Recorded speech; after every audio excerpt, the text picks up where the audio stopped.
Está el mito de que el método vuelve loca a la gente, de que un actor del método es un actor que vive un gran sufrimiento y va por la vida llorando con una tristeza enorme e infinita.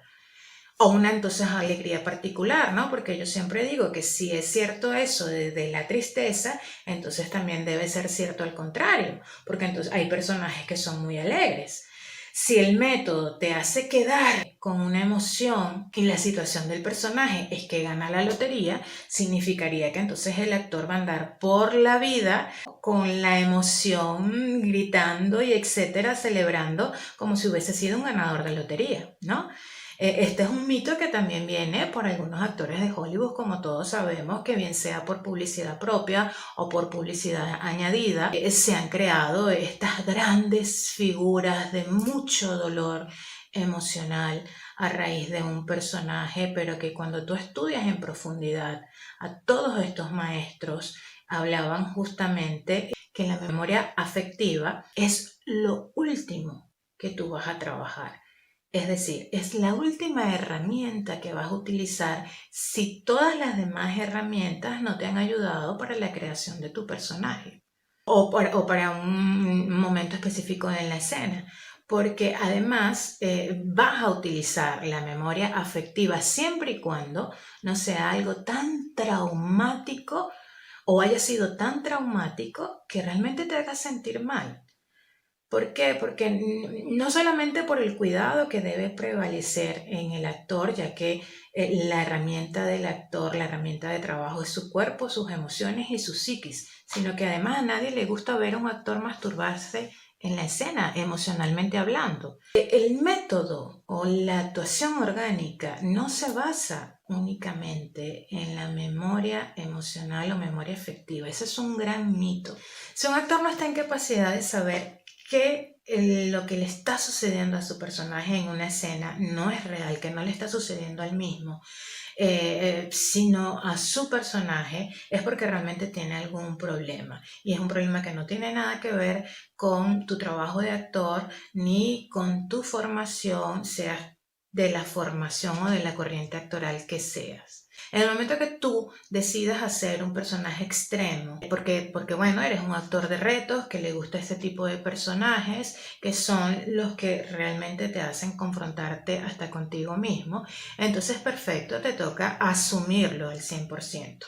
Imagínate que te toque el día de mañana el papel de la gloria y te den el personaje de Adolfo Hitler.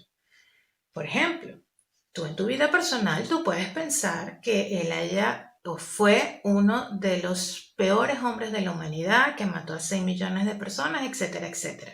Pero si tú decides hacer ese personaje y decides hacerlo orgánicamente, sentirlo, vivirlo, transmitirlo y disfrutarlo, porque cualquier tipo de personaje nosotros lo tenemos que disfrutar, ¿no? Ya que si no, no vale la pena hacerlo, vas a tener que entenderlo. Vas a tener que ponerte en sus zapatos. De ahora en adelante vas a buscar entenderlo a través de la investigación de su biografía, a través de un ejercicio llamado confrontación, ¿no?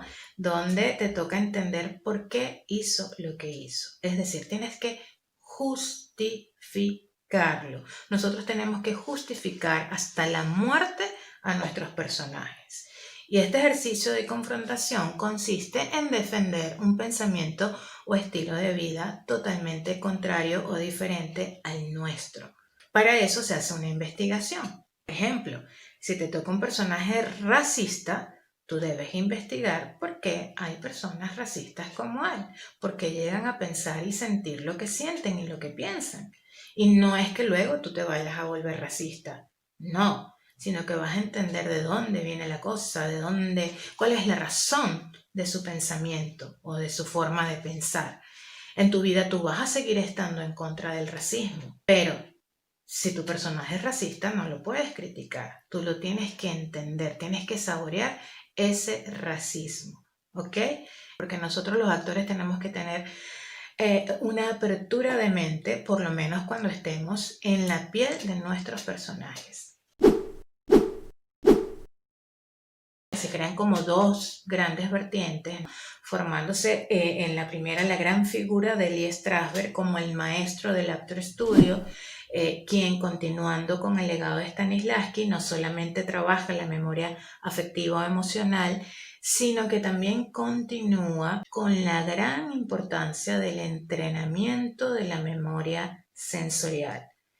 Y por otro lado queda Stella Adler, quien forma su propia institución académica, el Conservatorio de Stella Adler, porque ella contradice todo lo que entiende Strasberg del trabajo de Stanislavski, ¿no? Y ella establece que el actor no tiene que trabajar nada propio, sino utilizar su imaginación para crear.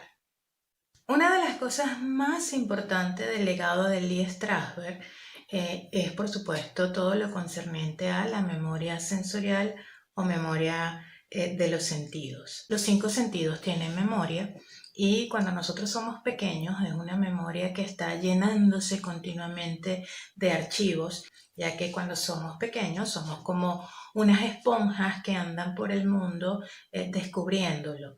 Y entonces nos dejamos cautivar, nos dejamos impresionar y archivamos ese sonido que escuchamos por primera vez, la primera vez que probamos un nuevo sabor, la primera vez que escuchamos una música, la primera vez que tocamos algo. Entonces lo palpamos, lo vemos, lo destruimos por nuestra curiosidad innata de saber de qué trata, qué tiene, cómo se construyó, etc. Todo esto es lo que Strasberg nos lleva a hacer a través de su entrenamiento para poder traer emociones al aquí y a la ahora en el momento que lo necesite el personaje, en la circunstancia de la escena que se necesite. Además, nos sirve para resolver muchos problemas de escena cuando no nos llega una emoción o cuando, por ejemplo, un personaje está muerto de miedo, de esos miedos que paralizan, pero el actor está ya agotado y ha probado miles de cosas y no llega esa emoción no le llega. Entonces le corresponde, por ejemplo, hacer un ejercicio del frío. Es revivir la memoria sensorial que tiene la piel de esa sensación de frío intensa y por un acto que por supuesto no es de magia, sino como respuesta al estímulo que se ha tenido a la situación de frío intenso, el cuerpo va a responder como que si estuviera realmente padeciendo ese frío. Por supuesto, para llegar a esto hay que tener un entrenamiento sensorial.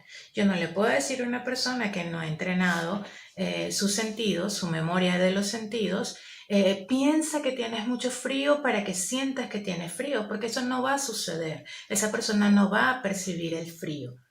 Un actor entrenado sensorialmente recrea, se concentra y evoca todo el proceso que estuvo haciendo cuando trabajó un ejercicio en particular en algún momento. Si tenemos que estar irritados porque el personaje está sumamente irritado, con una irritación, una rabia y un sentimiento de odio al mundo que está peleando con la humanidad y el director nos pide tener esa amargura y nosotros hemos descubierto que el limón, la acidez del limón nos produce este malestar de irritabilidad. Entonces simplemente podemos evocar el proceso de cuando estuvimos trabajando el limón, lo cogemos, lo leemos, lo sentimos, lo exprimimos. Seguramente en estos momentos, después de haber visto la foto del limón y haberme escuchado la palabra limón tantas veces, estamos salivando, ¿no? Esto tiene que ver con la memoria sensorial. Y en estos momentos nuestro cerebro está pensando que estamos tomando, comiendo o estamos cerca del limón.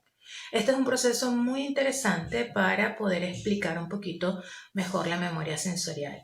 Que por cierto, el próximo curso que voy a hacer online en mi nueva aula virtual es sobre un entrenamiento sensorial con ejercicios para que entrenen cada uno de sus sentidos.